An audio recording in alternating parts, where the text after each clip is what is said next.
you incredible friends, and welcome to our live stream today. Amazing Steph Gobraiel and Edwards here. How are you today, Steph Gobraiel? I'm great. How are you, Ed? It's great to be here. It's funny, I'm waiting for these engineers to appear to do some structural work at my house, and they said they'd be here by 10 o'clock and it's now 2 p.m. What punctuality, huh?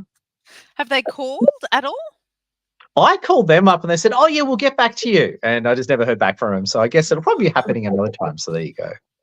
Oh, the joys, right? Customer service.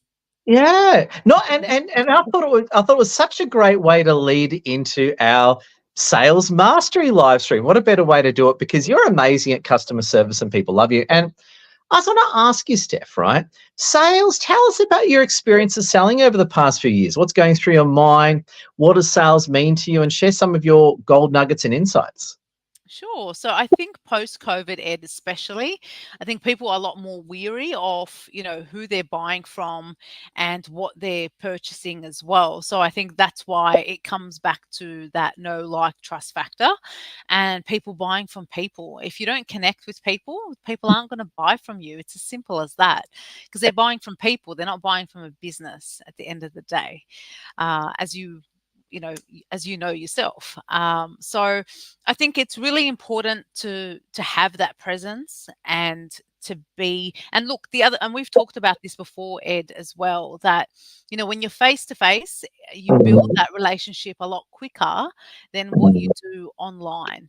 Now, sometimes online is the only option, and that's fine, but you got to be consistently showing up so people can see, get to know you, and build that relationship with you. But face to face tends to happen a lot quicker, because when you meet someone in person, you sort of know, right? You get a vibe, and so It's funny you say the face-to-face thing. The thing that I found that was interesting is that during lockdown, when we started taking off on LinkedIn, what would happen is people would hold back. And when I meet them face-to-face, say at an event or one of our meetup networking events, they turn around and go, they'd say to my face, Ed, now I've met you, I feel comfortable signing up. And you're right. I think when you're doing online only, again, different game, you've got to be very consistent. You've got to be quite big and keep at it, because building trust is so much harder. And that's why I check in with our fans. If you just come in, like, share, and comment, connect with Steph and I over LinkedIn and Facebook if you so wish, and a big welcome. Drinking a hot coffee on a 31 degrees day, but there you go. It's crazy in Sydney today. It's like Brisbane. Now, Steph, I was going to ask you, we're having this great chat before, and this has happened to me many times, where you get someone who says, yes, they're going to hire you, yes, they're going to sign up with you, but I can't do it right now. I get this a lot, the whole delay thing. Where people say, I'll start with you next year, I'll start with you next month, that type of thing. Half the time they're telling the truth, half the time they are lying to your face. And it's funny, actually, I've had this happen to me it happens to me a lot over the years. Some people I meet are just awesome, they sign up right away. Some will just say, I'll sign up, and it just goes on and on and on. Now, I want to ask you, what are your experiences with leads delaying the purchase? And do you rip out your hair? Do you punch the wall? Do you bite your nails? How do you drink alcohol? How do you deal with it? You just got to keep being persistent, and you can't put your eggs all in one basket. So you got to keep, pushing on with other leads, other connections. So again, we're not putting our eggs all in one basket, and sometimes it's more than one person that's going to, tell you they're going to start with you, and then they don't. And yes, you're allowed to take that hit. But, again, give yourself a certain amount of time to wallow, and then just move on. You need to sort of pick yourself back up and keep moving with the other connections and the other people, that are on your radar as well. But it can be hard, Ed, right? Because especially when it's more than one person, that, the results end up the same. But then again, it's also that they're not meant to be your client, or maybe right now. So that could be a blessing in disguise for all we know. So that's how we have to take it and just keep moving forward. And that's a great point. It does strike down the lead quality, doesn't it? If you're talking to a lead and you're talking lead quality, right? Of course, someone who's awesome that gives you money right away, they appear to be a great lead. But when you deal with someone who's on paper they're a great lead, but they keep delaying the purchase, I think that comes to a point where you got to downgrade that lead, and you might even stop following them as a lead. That's interesting. There's one lead I've got, a fine guy from Melbourne. He said he was going to start with me in January, right? It was originally November, then it was January, and I spoke to him the other day, and now it's March, right? And he's like, stretch me out 4 times. And I'm starting to think I'm a bit of a sucker here for believing into him. And I find it's very true. I find when people delay the purchase, half the time they're telling the truth. Half the time, I think they're just trying to say no, but they can't say no. What are your thoughts on that one? And I think that's frustrating, Ed. I mean, at the end of the day, don't waste someone else's Mm, time in just saying, it might be later on. If you genuinely know, it's a no, right? yeah, I think yeah, that you're being more respectful if you say, look, this isn't going yeah, to be a good fit yeah, for me. yeah. But thank you so much for your time. And then just so you can move on. And, Mm, like time is precious. Time is the currency yeah. these days. Oh, Who yeah. has it to waste the time? So Yeah. just be honest and upfront. And there is a polite and a respectful way to do it. And that's it. We're business owners. That's part of the cycle sort of thing. So yeah, the people Yeah. that sort of drag it out and then it's still a no, that is frustrating. Because, at the end of the day, we're following up based on what you're saying. So we're Yeah. not following up on, something that's completely, dead or cold lead. It's based on what you're saying. So the next time you think about purchasing from someone, anyone out there, if it's a no right now, just say it's a no right now. I don't know when it could be a yes, and I will come back to you when I'm ready. That is what I do, Ed, because I don't want to waste people's time and I'm respectful of people's time. So if you respect people's time, I think that's a good way of getting your message across. Oh, brilliant. And we've got Catherine Lee listening in. Catherine Lee, big wave to Catherine Lee, legendary coach for women who we love. So big wave to you, Catherine Lee. We love you. And have you met Catherine Lee yet, actually? Steph, have you met her yet? I'm not sure. Is she in Sydney? Yeah, she's in Sydney. Maybe you haven't yet. She says hello. We love you, Catherine. Yeah, she might have been to one of our meetups, but you'll meet her soon. But Catherine Lee is a powerful women's coach. Can we all wave to Catherine? We love you, Catherine Lee. There we go. That's a pleasure. You have to meet Steph one of these days. Now, yeah, it's interesting. You say all that, and I couldn't agree with you more when it comes to selling. I think you're right, Steph. We've got to have enough sales deals coming in. So when you consider the people that delay the purchase, you've still got enough coming in. And isn't Catherine Lee full love? Look forward to meeting you. Much love. We love you, Catherine Lee. And I think it's so true. I think it's so true. You're right. We've got to have so much business coming in that we can handle all the people falling over and that sort of thing. And it brings me to the next question. How do you, in your business and a lot of your clients, how do you go about increasing leads? What are some of your dirty tricks that you want to share for free to the whole world? How do you increase your leads? What are some of your moves to increase your leads coming in? Yeah, so this is actually what I teach my clients, right, Ed? It's not one area that's going to bring in all your leads, and it shouldn't be just one area because you don't want that to be your Achilles heel. So if that falls over, you're done, game over. Okay, and that's actually This is actually over. to me, yeah, a Yeah. couple of years ago. So it's important to be, doing all the things we need to be doing for our business, and that's marketing, Mhm. that's visibility, that's showing up, that's networking. It's doing all the things that we put on the back seat because we're prioritizing the client work. But at the end of the day, if you want to build that pipeline, you need to be front and center and quite active with what you're doing. Like on Friday, Ed, someone came up to me and said, oh, I've seen you online, I've never met this person before. And I was like, thank you so much, like, that they noticed me. Yeah. And then they were actually meeting me face to face. So that tells me I'm doing something right because I am consistently showing up, I am doing the work. And another way is people finding me through my website and Mm. word of mouth.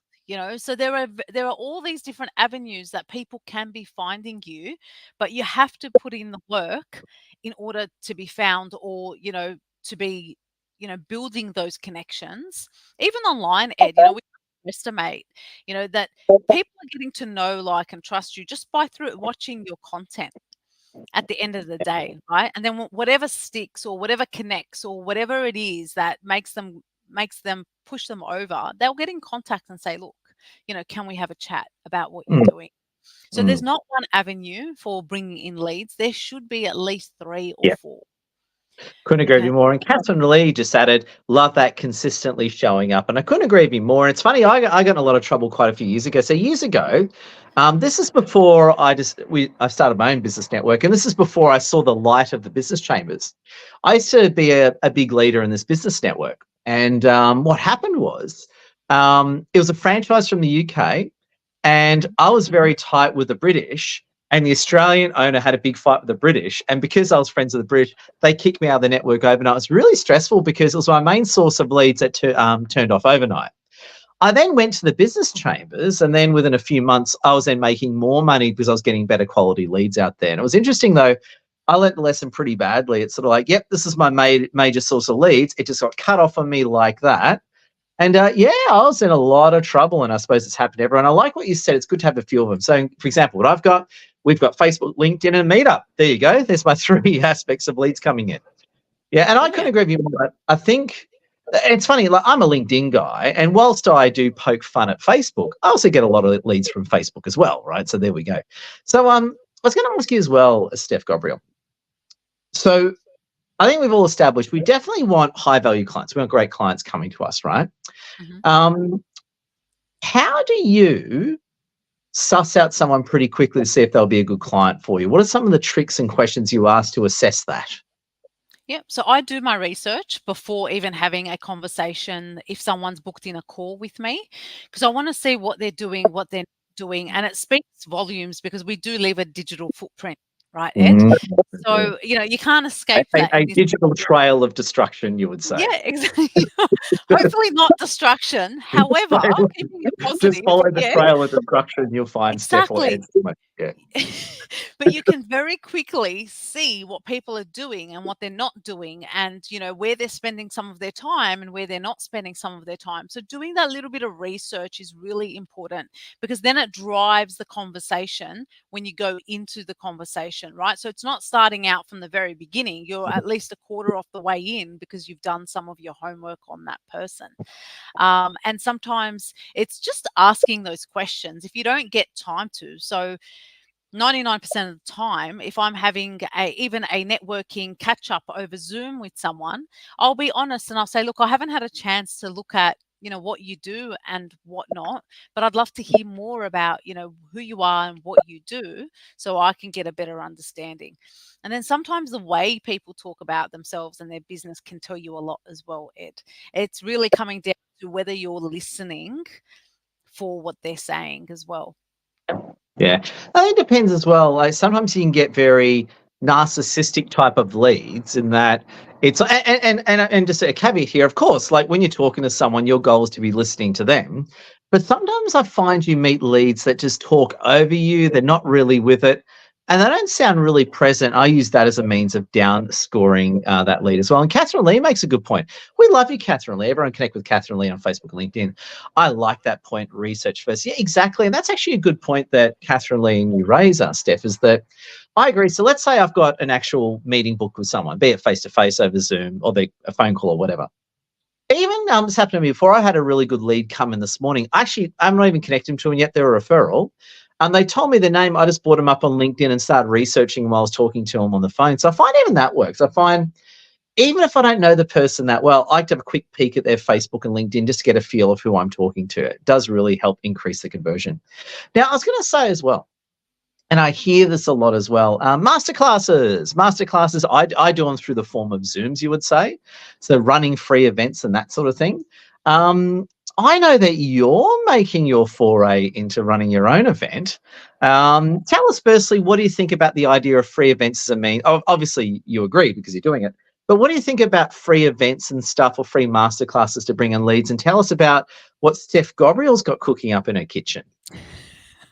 It's like you read my mind, Ed. So the first one that we all know about is I am hosting a free meetup in, I guess it's Western Sydney, Eden Gardens in North Ryde on the 3rd of April. I'm doing that at Inner West. I know it's like Inner West. Inner West? It's between Inner West, right? Right, because Parramatta is Western Sydney, right? Calling Ryde Western Sydney, it's sort of weird. It's sort of in between. It's like centre inner west. I don't know. It's like outer inner west. There we go. It's outer inner west. Outer inner west.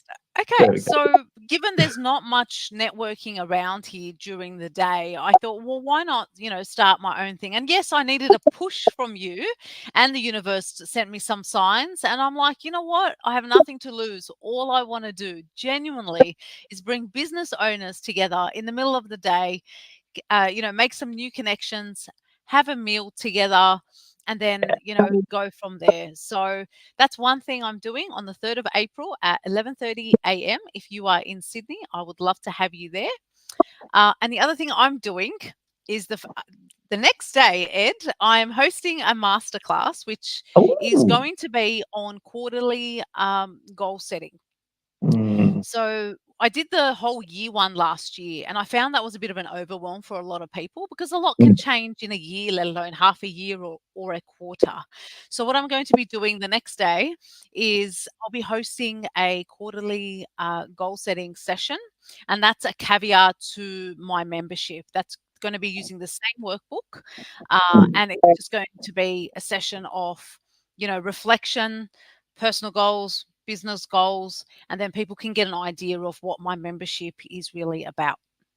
Oh my God. Totally love it and very cool. And you've already said it and I'll say it as well. As we do free masterclasses through the Zoom, free events, right? Same deal, right? So be it Yep. networking, education, whatever, lunch.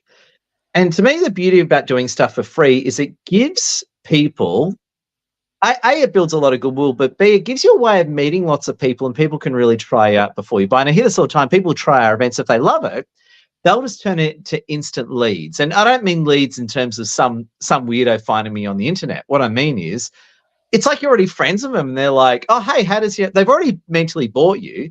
They're more asking how much does it cost and what's the deal? And yes, Steph and Ed, I like you. I just want to make sure that you can solve my exact problem. Here it is, blah, blah, blah. So I love what you're doing. And I'm all booked in for it. So I can't wait for your lunch with Steph. There we go. We've got 30 people booked in at the moment, Ed. I know Oh, about 10 of wow. them. So even if, those 10 show up, or any 10 show up, I would be happy. And it's just going to be a great way to connect with other business owners. It's bringing business owners together, sharing a meal, and then just having a chat with each other. And as I said, the area doesn't have much of it. And being a mum, it's hard for me to get to early events and late events. So why not start one in the middle of the day? Oh, brilliant. I got to say, Steph, love your work. If you've come in, like, share, comment. If you're watching the recording as well, please connect with Steph and myself on LinkedIn and Facebook too. But of course, we prefer LinkedIn around here. Now, Steph, in finishing up, can we please get a closing thought from you just to keep everyone thinking about what comes up next? Okay. Keep connecting with people, keep having the coffee meetups and Zooms, and just stay in touch because you don't know when someone can think of you. And it might not be, them as a direct client, but it could be who they might know that could be a great fit for you and your business. So keep connecting, keep building on those connections, and just be genuine about it. If you can help someone, just help them. I mean, a small act of kindness can go such a long way. So that's my closing thought, Ed. Oh my God. Well said from Steph. Now, friends, please reach out to us, like, share, comment. Let's finish up there, Steph. Love your work and bye, everyone. Thank you all. Amazing.